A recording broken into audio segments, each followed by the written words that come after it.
Eric, thank you for your time, man. I'm grateful to have you on the show. I've been keeping up with your moves and everything that you're building for a while now, so it's an honor to talk to you. But I want to start by discussing what sparked your initial interest in gaming and sports tech. Like, tell me, where did that all start for you, and when did you kind of start to see potential and upside in this space? Yeah. So, I mean, I've always been interested in the spaces, you know, as a gamer, as somebody who's really, um, as a hobby invested in the space, and then as a former athlete, uh, I've always had a lot of interest in those two sectors. And when I was a CS major in college, my goal was to make video games, and like always wanted to be a professional athlete. It's like always wanted to work around sports. And so, um, I've I've been interested in them. And then when I started kind of doing some angel investing and kind of building my own thesis, first at my family fund Andover and then ultimately at Versus, I started to take a harder look at them as investment spaces, and realized kind of how much growth there was, how much uh, opportunity there was for investment, and kind of the trends that lended themselves to continued kind of investment opportunity and growth in those sectors. And that's when I really started to dive in, started to make the kind of connections I needed to be able to source good deals and to make the investments in the space. And they're really interesting spaces because they're also constantly changing, Yeah. in terms of kind of like where you can focus, where you can put investment dollars, what I think is kind of on the forefront. So it's a really fun space from that perspective as well. How did you initially like start to form a thesis around versus to differentiate yourself from some of the other VCs or gaming funds that are out there?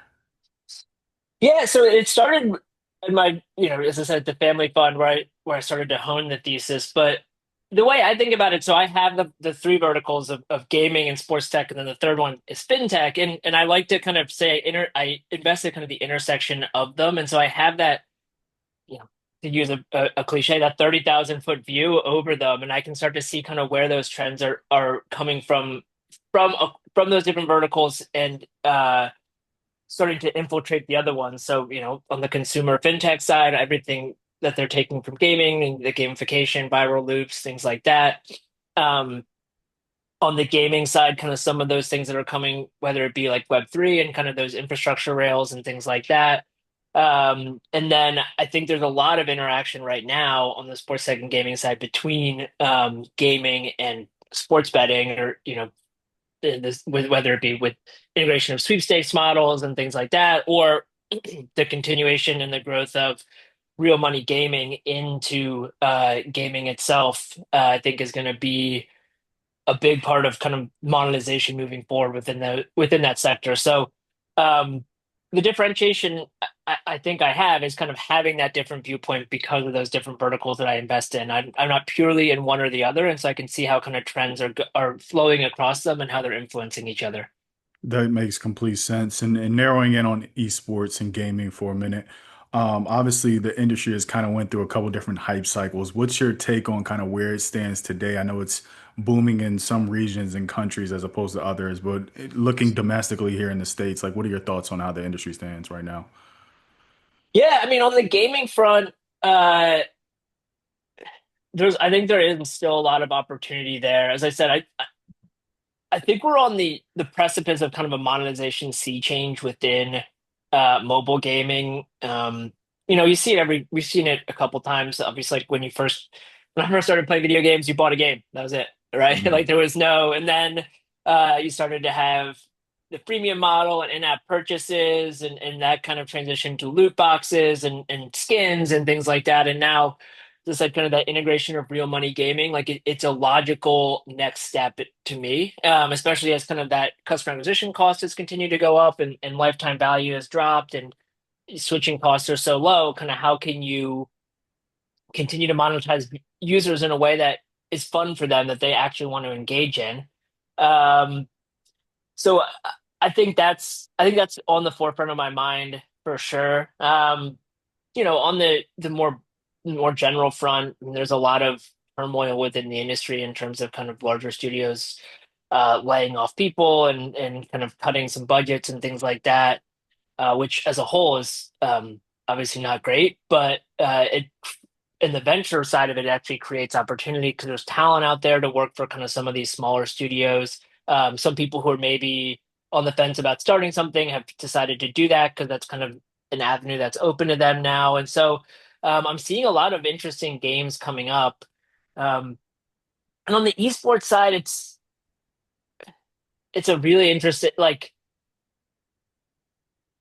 I think we're kind of in a reset period. Mm, We had the Overwatch League happen, and everything that happened with that, and so yes, there's still the League of Legends. There's still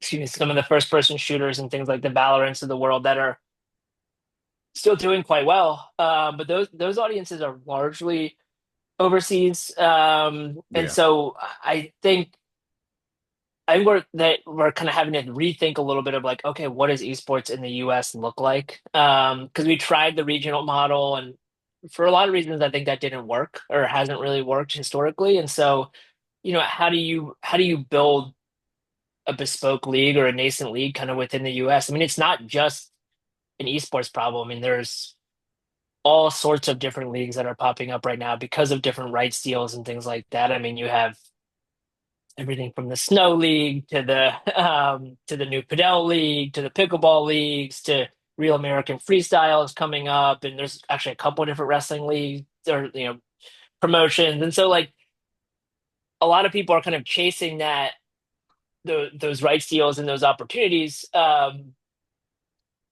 But we haven't. I don't think we've quite figured out like, okay, in a non-regionalized world, like how do you build a new league, or Right. how do you build fans?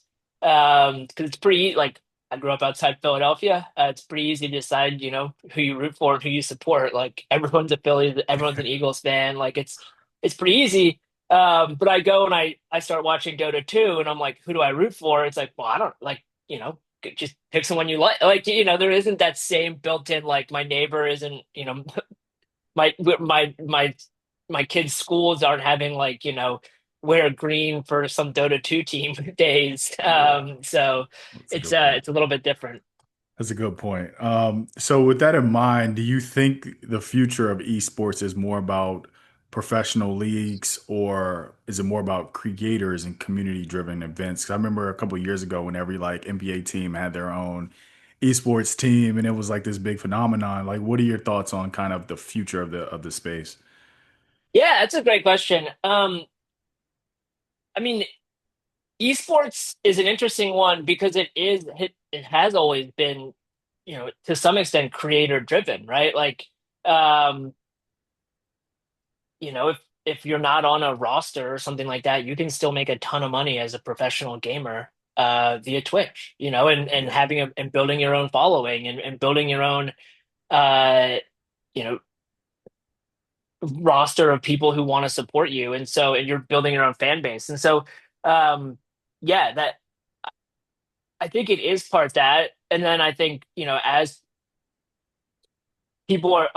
as people are able to kind of build those followings, that could potentially be parlayed into something larger, right? But I think stateside for sure, like it's almost more of a creator economy, at least in the short term. Um, Now, as like, I think the other piece of it that we haven't hit on is like, for a long time, esports wasn't viewed super as like a very legitimate sport, or like Uh, wasn't, there were a lot of negative connotations about it and things like that, and that has shifted as well. And so as that shifts, and as more people who grew up with esports and being able to play in their high school league, or now we're kind of building college leagues and things like that, like there will probably be more demand for some professionalization of that for people to kind of continue to have those fandoms and things like that. And so that will have an influence on it as well.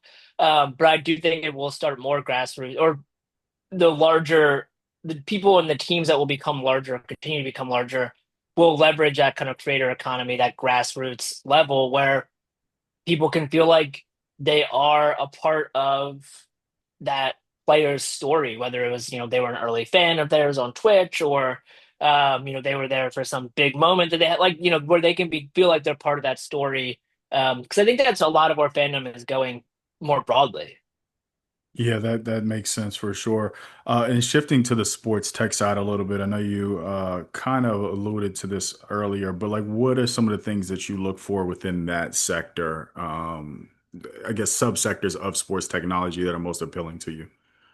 Yeah, I'm really interested right now in a number of different categories on it, but I spent a lot of time in kind of ticketing and fan engagement.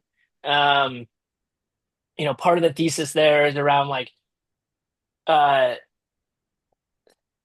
for lack of a better way to say it, kind of the professionalizing of professional sports teams. I mean, for a long time, those have been a lot of professional sports teams have been kind of family-owned businesses in an interesting way, even though they've grown into these multi-billion-dollar entities and assets. But now with the kind of introduction of private equity and things like that, the data that about fan engagement and how fans are interacting with the team, what fans are doing within arena and venue and things like that, I think is going to be continue to become more important because we're going to have to drive more enterprise value for these teams outside of just the rights deals for these investments to kind of have merit and have weight. And so as that continues to grow, those kind of subsets of those fans and kind of how can you further monetize them is going to become more and more important.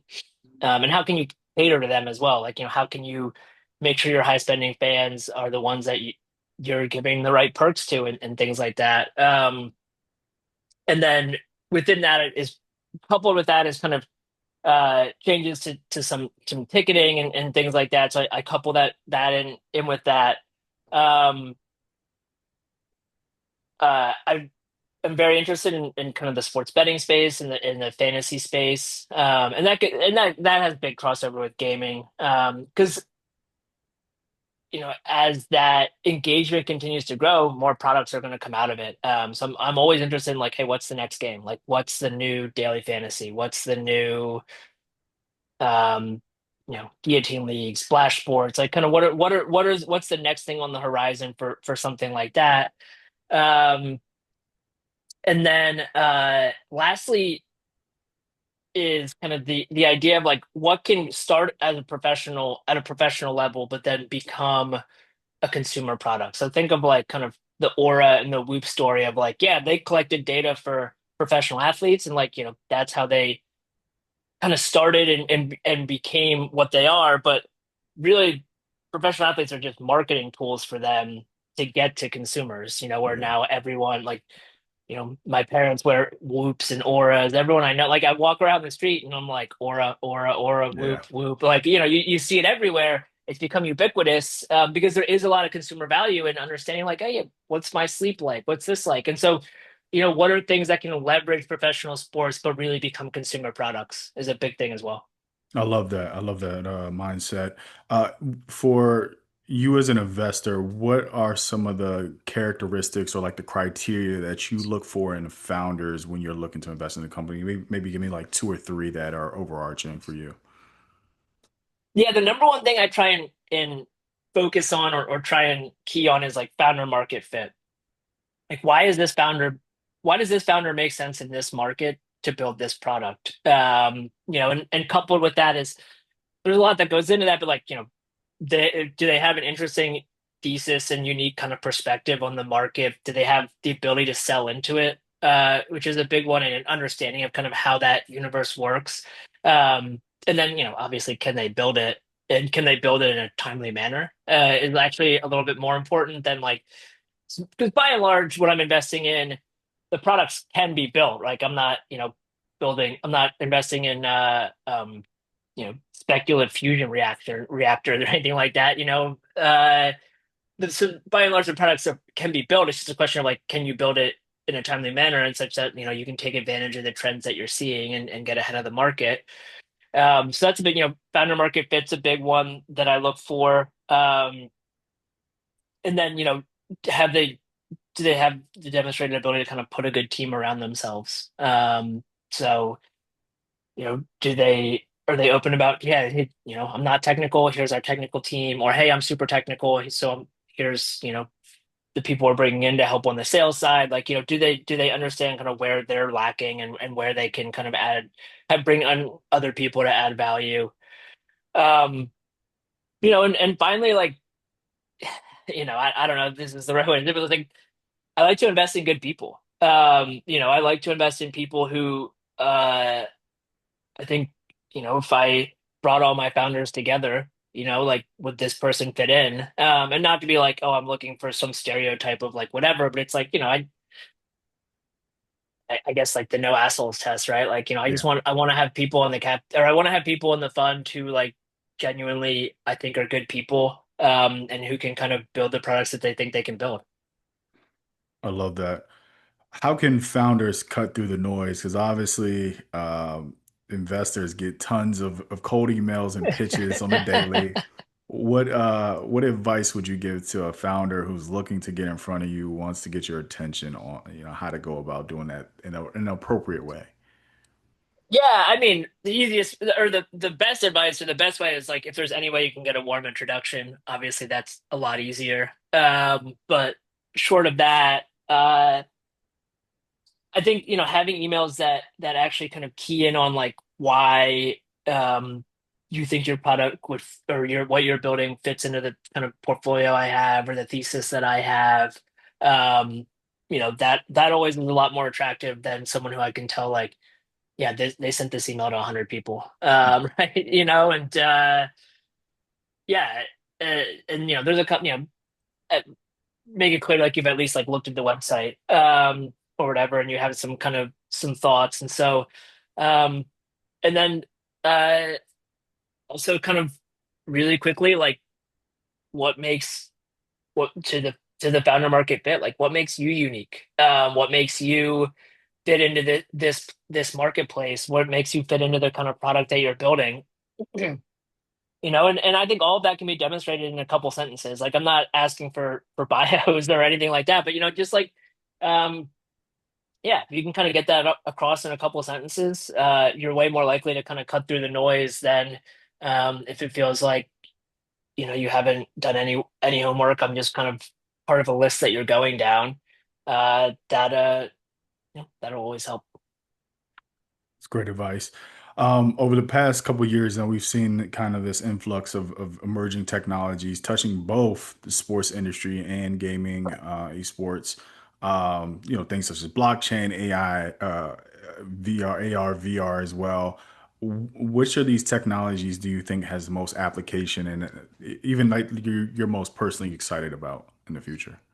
Yeah, I mean, I might be one of the only people left, but I'm a still big believer in Web3 and gaming. I think if done correctly, which obviously we didn't do in 21, if done correctly, I think there's a lot of value there for the users and for the businesses. So I am a kind of Web3 blockchain crypto believer. Yeah, I guess getting back to my FinTech roots there. Hmm. Um, I mean, I think a lot about as like a force multiplier. Um, you know, there might not be a better time uh, to be a founder because like there's so much tooling out there and there's so many products out there that can help you be more efficient, build faster. And a lot of that is kind of on the basis of or on the backs of kind of AI tooling and things like that. And so that's where I think about it a lot more than I think about it as like I don't worry as much about the singularity, I guess. But like, how can this product be used to kind of be a force multiplier, whether for the customer or for the founder themselves? And then AR, VR, I think are really interesting. I mean, AR, I think is maybe a little more interesting than me than VR in the short term, just because it's easier to build applications for. Not that it's actually not that it's easy, but easier because you can actually put it on, the devices that everyone has versus, requiring people to buy new headsets and things like that. Um, and I mean, within gaming, I think there's a ton of application areas there. Obviously, you've seen it with Pokemon Go and things like that, but I think that's just kind of the tip of the iceberg. On the VR front, my thesis has been, and it continues to be that actually I don't think gaming is the right beachhead market for it. I think you'll see the right beachhead market for VR being more on the kind of business side, whether it be uh, then improvement to work from home, virtual shopping, things like that, virtual e-commerce, um, more than like a great game being shipped that will sell a bunch of headsets because then you run into a chicken and the egg. Like, why am I building a my great game for VR if the user base is on PC and console or even on mobile? Like, why am I built like and so there you kind of run into an inflection point of like there aren't enough devices yet. But like for that game, for that developer to build that great game there, and so you kind of get into again a chicken or the egg. Whereas you know if there was adoption for better kind of work from home tools or where you could become kind of a bit more immersive with VR, with working with coworkers, without having to pay for a without having an employer having to kind of pay for a bunch of offices like that. That's a more compelling use case to me. Now we haven't seen that either, right? Like somebody could listen to this and be like, yeah, no one's doing that either. And that's a reasonable take as well. But yeah, that's kind of where I think of that as more of a beachhead market or a more uh higher potential beachhead market than potentially gaming is. Got you. A couple more questions before we wind down and wrap up here. Um, if you could wave a magic wand and fix one thing about the gaming or esports industry business landscape, what would it be?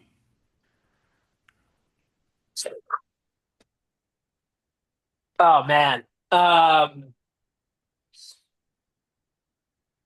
there's so many things, whether it be like you know, better salary for engineers is actually on that list, like high on that list. But um I think the number one thing would be like easier and better protection of like IP or ideas, right? It's so easy to kind of, especially on mobile, to kind of clone a new idea or clone a new game and kind of start to and have like just different, very similar products and iterations of it out there without the original product, necessarily original creator, original ideator, kind of necessarily getting all of that value, and so better kind of protection around that.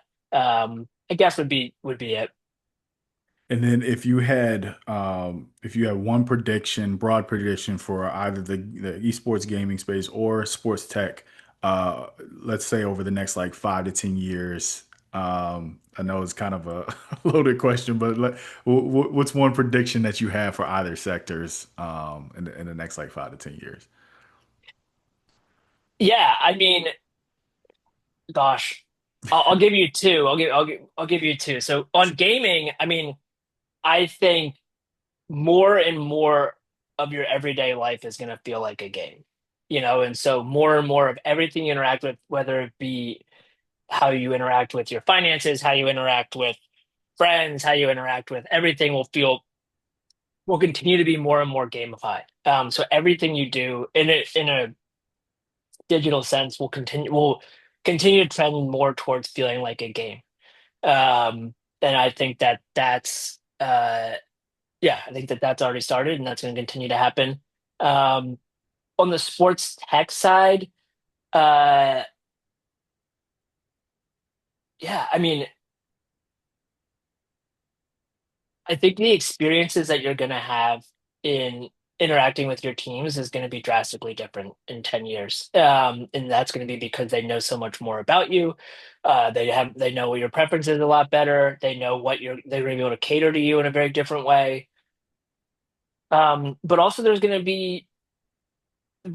be able to build better digital communities around them so that that fandom isn't going to feel so isolated to like, oh, your text change with your friends or things like that. That side of it's going to continue to grow as well. So I think the way you kind of interact with your fandom is going to be drastically different and feel a lot more personal in kind of 5 to 10 years. Great insights, man. Eric, appreciate the time. Lastly, can you let people know where they can learn more about you and Versus as well? Yeah, versusvc.com is the website. You can check it out there. That has the portfolio, has a little bit of information about me. I'm on LinkedIn.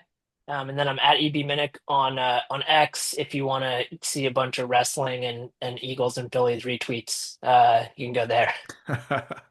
My guy. Thank you, Eric. Appreciate it. Yeah, absolutely. Thank you.